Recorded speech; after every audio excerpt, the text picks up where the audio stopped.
अब Sigmund Freud का ये कहना था कि जितनी भी हमारी मेंटल प्रॉब्लम्स हैं, जितनी भी हमारी बीमारियां हैं मेंटल, जैसे कि डिप्रेशन हो गया, एंग्जाइटी हो गया, न्यूरोसिस हो गया, साइकोसिस हो गया, जितनी भी वो कहते हैं हमारी मेंटल इलनेसेस हैं, उनके पीछे रूट कॉज है रिप्रेशन, सप्रेशन।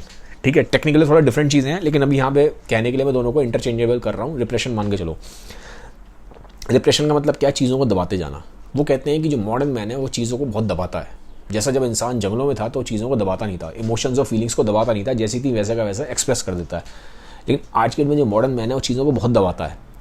जैसे कि एग्जांपल के लिए, जैसे कि आपका बॉस है, आपके बॉस ने आपको गुस्सा कर दिया, चीख चिल्ला दिया। अब आपको पता है कि आप बोल नहीं सकते कुछ क्योंकि आपकी जॉब चली जाएगी, तो आप चुपचाप सुन के आ जाओगे या थोड़ा बहुत हल्का फुल्का बोलोगे।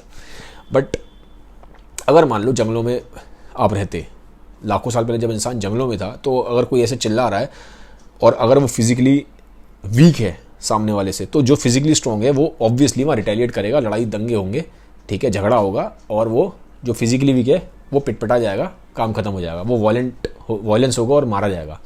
बट अभी मॉडर्न वर्ल्ड में मान लो आपका बॉस है, अब आपसे वो फिजिकली स्ट्रॉन्ग नहीं है, फिजिकली वीक है, लेकिन उसके बाद भी आप पे चिल्ला रहा है, और आप फिजिकली स्ट्रॉन्ग हो लेकिन फिर भी आप दबाए जा रहे हो अपने एंगर, क्योंकि आपको पता है वो पावरफुल पोजीशन में है। ठीक है, आपने अगर उससे लड़ लिए तो जॉब चली जाएगी, या आपने उसको फिर रिटेलिएट कर दिया, गुस्से में आके वॉलेंट हो गए, तो आप जेल जा सकते हो। ठीक है, तो अब क्या हुआ? अब आप अपना दिमाग लगा रहे हो, कॉन्शियस माइंड क्या करेगा? आपका जो एंगर है उसको अंदर दबा देगा। लेकिन जंगलों में जब इंसान था तो ऐसे दबाता ही था, जो था वो खुलेआम आ जाओ, लड़ाई होगी, झगड़ा होगा, जो होगा देखा जाएगा। ठीक है, या तू या मैं। अब क्या हुआ? आप अब ऐसे तो नहीं हो, आप मॉडर्न वर्ल्ड में रह रहे हो, ठीक है, तो आप सिविलाइज्ड हो, तो आप चीज़ों को फिर एक्सप्रेस नहीं करते, आप दबाते जाते हो, क्योंकि आपको पता है नुकसान ज़्यादा है, रेपरकशंस काफ़ी है। अब वो गुस्सा आप दबा के आओगे, घर पे आओगे, अब अपना बीवी पे निकाल दोगे, बीवी फिर बच्चों में निकाल देती है। ठीक है, तो ऐसे क्या है, एक साइकिल चल रही है, तो सब इधर उधर अपना दबा के चीज़ों को आगे पास करे जा रहे हैं।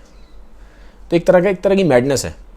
ठीक है, तो ये जो डिप्रेशन है वो कहते हैं एक बहुत बड़ा कॉज है मेंटल इश्यूज़ का। अब जैसे कि खाली एंगर की बात नहीं कर रहे, और भी बहुत सारे लोगों के चाइल्डहुड ट्रॉमास होते हैं, बचपन में लोगों की इतनी सारी प्रॉब्लम्स होती है, लोग उसको दबा लेते हैं। ठीक है, जैसे मान लीजिए किसी के फादर हैं, वो बहुत ज़्यादा अल्कोहलिक हैं, बच्चे को मारते हैं, पीटते हैं, खूब लड़ते हैं, घर पे आके बीवी और आदमी की लड़ाई हो रही है, बच्चा देख रहा है, तो वो जो इतने उसको चाइल्डहुड में जो ट्रॉमास आ रहे हैं, ठीक है, जिसका अल्कोहलिक फादर है उसको पीट रहा है, तो चाइल्डहुड ट्रॉमास है वो दबाया जा रहा है, बचपन उसमें उसके अंदर बचपन के ट्रॉमास हैं, और वो उसको लाइफ लॉन्ग आगे जाके परेशान करते हैं। ये चीज़ें स्टीव जॉब्स के साथ भी थी। स्टीव जॉब्स को लोग बोलते थे बच्चे अबैंडन चाइल्ड, तो उनके बचपन के डिप्रेशंस थे, जो बाद में जाके जब उनकी जो गर्लफ्रेंड थी, ठीक है, मुझे याद नहीं है, लीजा बर्नैन करके थी, ठीक है, क्रिस बर्नैन जो भी थी, मुझे याद नहीं है नाम, तो स्टीव जॉब्स की जो गर्लफ्रेंड थी उनको उन्होंने प्रेग्नेंट कर दिया था, और उसकी जो लड़की थी उसको अडॉप्ट नहीं कर रहे थे, मानते नहीं थे कि मेरी लड़की है, क्योंकि वो जो उनके बचपन के डिप्रेशंस थे ना, वो वहाँ पे उसको जाके एक्सप्रेस कर रहे थे।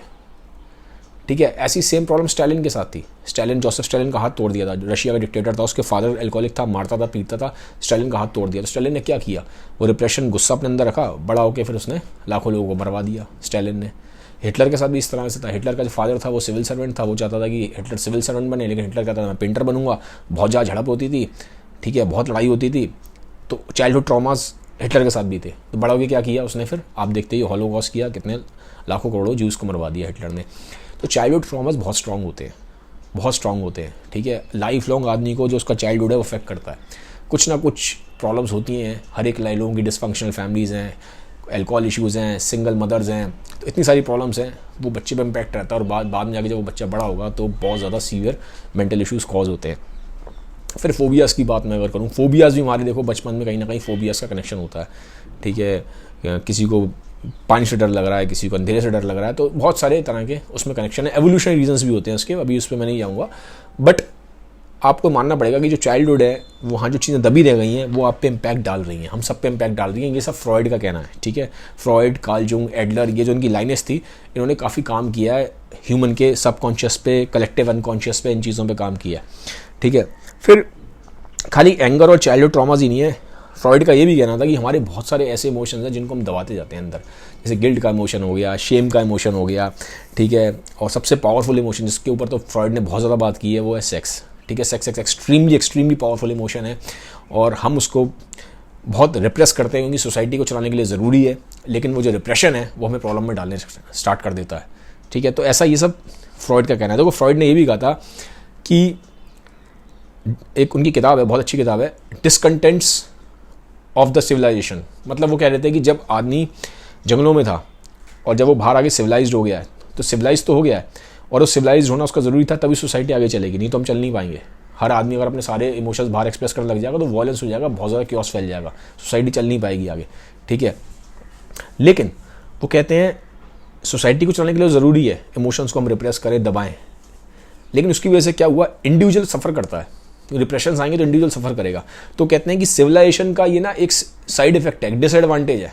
आदमी जितना सिविलाइज्ड होता जाएगा वो और ज़्यादा रिप्रेस्ड होता जाएगा, सोसाइटी आगे बढ़ेगी बट इंडिविजुअल रिप्रेस होगा, इंडिविजुअल परेशान होगा। इसके कंपेरिजन जब आदमी जंगलों में था तो काफ़ी फ्री था, काफ़ी ज़्यादा इसके कंपेरिजन में, ठीक है, बहुत ज़्यादा मेंटल उसको प्रॉब्लम्स कम थी, ठीक है। तो ये किताब बहुत ब्यूटीफुल बुक है फ्रॉइड की, डिसकंटेंट ऑफ द सिविलाइजेशन। वहाँ पे फ्रॉइड ने इन सब चीज़ों के बारे में बात की है। अब मैं इन चीज़ों से जो उन्होंने बातें की हैं मैं उनसे बहुत तक काफ़ी हद तक एग्री करता हूँ। I don't agree with everything with what Freud has said.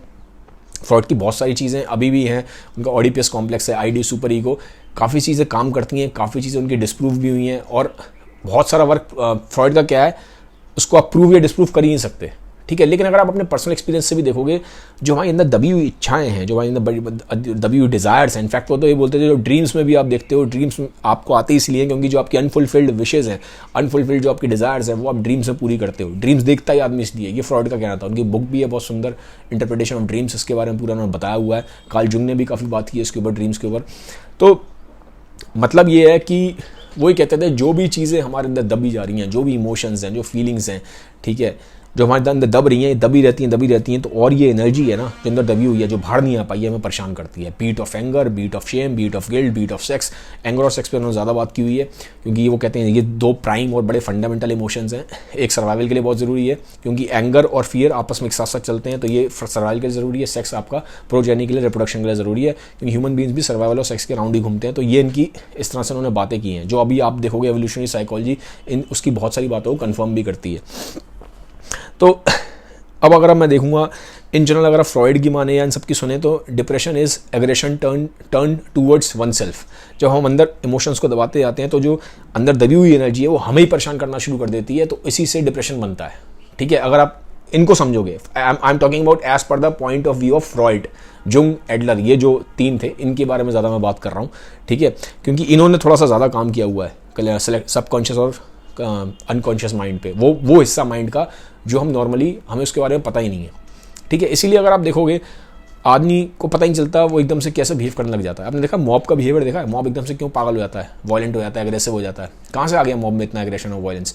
क्योंकि मॉब में जो हर एक इंडिविजुअल है वो रिप्रेस्ड है, हम सब रिप्रेस्ड है, including me, you, everyone around us, we all carry repression and suppression. हम सबके अंदर कोई ना कोई रिप्रेशन सप्रेशन है, तो हमें एक ना मौका मिल जाता है बाहर वो रिप्रेशन सप्रेशन निकालने का। आपको क्यों लगता है इस तरह की हमारी डॉक्यूमेंट्रीज क्यों चलती है नेटफ्लिक्स वाली, जिसमें वायलेंस और सेक्स दिखा रहे हैं? क्योंकि वो इनडायरेक्टली आप जो आपके दबे हुए रिप्रेशंस हैं वो वहाँ पे एक्सप्रेस कर रहे हैं, तो आपको वो देख के अच्छा फील होता है, because it's a kind of a went out for you.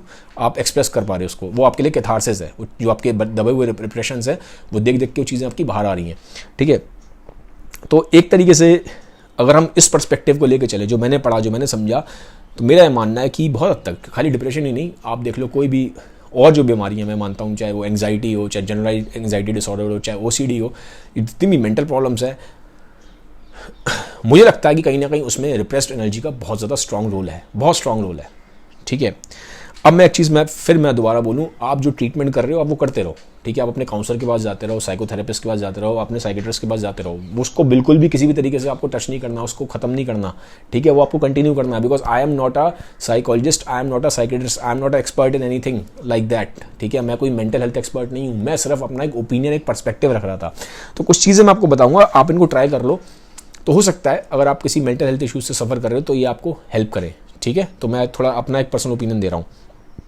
मैं ये नहीं कह रहा हूँ कि पूरी तरह चीज़ें कोई भी ठीक हो जाएंगी आपकी, लेकिन आपको हेल्प मिल सकती है। Try it, if it is helpful for you, इसको कंटिन्यू करना, नहीं तो हटा देना।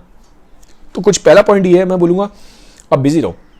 जनरली देखो ये चीज़ें न्यूरो साइंस की स्टडीज़ भी बोलती हैं, साइकोलॉजी की स्टडीज़ बोलती हैं, इन जनरल हमें नेगेटिव थॉट्स ज़्यादा आते हैं। उसके पीछे रीजंस हैं, क्योंकि एवोल्यूशनरी पॉइंट ऑफ व्यू से नेगेटिव थॉट आने से हमारा सर्वाइवल ज़्यादा होता है। तो अभी मैं इसमें नहीं जाऊँगा, बस आप ये समझ के चलो कि जब आप खाली बैठोगे आपको नेगेटिव थॉट ज़्यादा आएंगे, ठीक है। तो आप सोचते रहते हो कि नेगेटिव में सोच रहा हूँ, मैं नेगेटिव सोच रहा हूँ, वो इसलिए सोच रहे हो क्योंकि उसके पीछे एवोल्यूशनरी रीजंस है। तो आप खाली नहीं बैठना, आपको बिजी रहना है, पहली चीज़ ये। सेकंड चीज़ मैं बोलूँगा एक्सरसाइज करो। एक्सरसाइज करने से क्या होता है, बहुत तक जो आपकी अंदर की जो एनर्जी है, जो एक तरह समझ लो भड़ास है, वो निकलती है, ठीक है। और एक वो बहुत सेफ वे है, ठीक है, आप किसी और को नुकसान नहीं पहुँचा रहे। एक्सरसाइज करना बहुत ज़रूरी है। और थर्ड पॉइंट में बोलूँगा सबसे ज़रूरी है ओपन अप, बात करो, ठीक है। सिगमंड फ्रॉइड की भी थेरेपी थी जिसको बोलता था talk therapy, free association therapy. उसमें फ्रॉइड बैठ जाता था और अपने जो पेशेंट है, जो क्लाइंट है, उसको लिटा देता था और बोलता था तुम बोलो, जो तुम्हारे मन में आ रहा है बोलो। वो उसका तरीका था उनके सबकॉन्शियस को एक्सेस करने का, ठीक है। हिप्नोसिस भी करता था, हिप्नोथेरेपी करता था, उसके थ्रू वो लोगों के सबकॉन्शियस माइंड में पहुँचता था। तो क्या है कि आप बात करना शुरू करो, किसी से भी करो, चाहे फ्रेंड से करो, चाहे किसी अपने पार्टनर से करो। You should have someone with whom you can open up, और वो बहुत ट्रस्टवर्दी होना चाहिए आदमी। ऐसे हर एक से आप बात नहीं कर सकते, ट्रस्टवर्दी हो। और जो भी आपके अंदर है, जो भी है उल्टा सीधा भड़ास भड़ूस जो भी है, वो बात करना शुरू करो, ठीक है। वो बाहर आना जरूरी है। जो कचरा हमारे अंदर है ना, it should come out, otherwise it will kill you, ठीक है। That will cause a lot of stress, mental and physical both, ठीक है। तो उसको आप बाहर निकालो, ओपन अप करो, communicate, speak to people, to right people, ठीक है। फिर थर्ड में बोलूँगा, अगर आप एक रिलेशनशिप में हो, ठीक है, आपका पार्टनर है, आपको उससे अच्छा रिलेशन है, लविंग रिलेशन है, then focus on your sex life, have a healthy sex relationship. क्योंकि अगर आप नहीं करोगे, उसको दबाते रहोगे सेक्स को, तो आपको प्रॉब्लम्स आएंगी, ठीक है। तो एक रिलेशनशिप सेक्सलेस नहीं होना चाहिए, उसमें सेक्स होना चाहिए, ठीक है। Again I am saying, if you have a partner, आपको उससे लविंग रिलेशनशिप है तभी, ठीक है। मैं हेल्दी सेक्स की बात कर रहा हूँ, I am not talking about illicit sex, ठीक। उसके बाद मैं बोलूँगा न्यूट्रिशन पे आप ध्यान दो, क्योंकि अगर आप अच्छा खाना नहीं खाते, जैसे कि आप शुगर ज़्यादा खा रहे हो, मैदा ज़्यादा खा रहे हो, और अगर आप डाइट में प्रोटीन ठीक नहीं ले रहे हो, तो उस ऑब्वियसली वो आपके हार्मोन्स को और आपके न्यूरोट्रांसमीटर्स को अफेक्ट करता है, ठीक है। उससे हमारे मूड पे अफेक्ट आता है। तो डाइट आप बैलेंस रखो, स्पेशली प्रोटीन पे ध्यान दो, क्योंकि इंडिया में डाइट में प्रोटीन कम रहता है, लोग प्रोटीन में ध्यान नहीं देते हैं, बहुत एक्सेस में कार्बोहाइड्रेट्स खाते हैं। तो ये इसका ध्यान रखना है, बैलेंस रखो डाइट को, moderate carbs, moderate protein and good fats, इसका आपको ध्यान देना है। ये चीज़ काफ़ी स्ट्रॉन्ग रोल प्ले करती है। Don't under estimate the power of nutrition. फिर मैं बोलूँगा स्लीप, ठीक है। स्लीप पे ध्यान दो, स्लीप आपकी अच्छी होनी चाहिए। You need 7 to 8 hours of sleep. एक ही टाइम पे सो, एक ही टाइम पे उठो, स्लीप हाइजीन मेंटेन करो। गूगल कर लो स्लीप हाइजीन, मालूम पड़ जाएगा स्लीप हाइजीन का क्या मतलब होता है। मैं खुद, मुझे थोड़ा सा स्लीप के इश्यूज़ रहते हैं, मैं लेट सोता हूँ और मेरे साथ प्रॉब्लम्स रही है उस पर। Even I have to work on this thing, ठीक है। लेकिन काम करो यार स्लीप पे। स्लीप का बहुत स्ट्रॉन्ग रोल है आपके मूड पे और आपके एंग्जाइटी और जितने भी मेंटल इश्यूज़ हैं, काफ़ी उसका स्ट्रॉन्ग रोल है, ठीक है, लिंक है स्लीप का। फिर आप मेडिटेशन भी ट्राई कर सकते हो। बहुत लोगों के लिए मेडिटेशन काम करता है, मेरे लिए अभी तक मेडिटेशन ने काम नहीं किया है, तो इसलिए मैंने इसको इंक्लूड नहीं करा। लेकिन अगर आपके लिए काम करता है तो डेफिनेटली आप मेडिटेशन को ट्राई करो। बाकी मैं एक चीज़ बोलना चाहूँगा, आप ये मत समझिएगा कि मैं आपको ज्ञान दे रहा हूँ तो मैं कोई बहुत ज़्यादा जानता हूँ और मैं बिल्कुल परफेक्ट हूँ, ऐसा नहीं है। In fact if I tell you frankly, my mother has generalize anxiety disorder, और वहाँ से मुझे भी जीन से पास ऑन हुआ है, तो मेरे साथ भी एंग्जाइटी के इश्यूज़ हैं। और मेरे साथ एक I stay extremely anxious and I have extreme restlessness also inside me. तो इसीलिए थोड़ा सा मैं ह्यूमन बिहेवियर को, साइकोलॉजी को, चीज़ों को ज़्यादा समझता हूँ। I study neurobiology, I study neuro science as a hobby, समझने के लिए चीज़ों को, अपने ब्रेन को, अपने आप को। तो जितना भी मैं समझता हूँ वो चीज़ें मैं आपके साथ भी शेयर करता हूँ। बाकी मैं एक चीज़ फिर बोल दूँगा कि आप ये जो भी चीज़ें मैंने आपको बताई हैं, ये मेरा पर्सनल ओपिनियन है। किसी भी तरीके से आप अपना कोई भी ट्रीटमेंट, ठीक है, हाथ जोड़ के आप सबसे विनती है, अपने साइकोलॉजिस्ट से या साइकेट्रिस्ट से, जिससे भी आप ट्रीटमेंट ले रहे हैं, उसको डिसकंटिन्यू बिल्कुल नहीं करना है। वो ट्रीटमेंट आपका चलता रहेगा, ठीक है। बाकी इन ऑप्शंस को अप्लाई करके देखो यार, काम करता है, बहुत अच्छा है। नहीं तो आप इन ऑप्शंस को डिस्कार्ड कर सकते हो। बाकी यार वीडियोस अगर मेरे अच्छे लगते हैं तो जैसा मैंने स्टार्टिंग बोला है, वीडियो को लाइक करा करो, so that I also stay motivated. मुझे भी एक मोटिवेशन मिलेगी आपके लिए वीडियोज़ बनाने का, अच्छी इन्फॉर्मेशन लेके आने का। Guys, this was all about today's video. Have a nice day, bye bye, take care.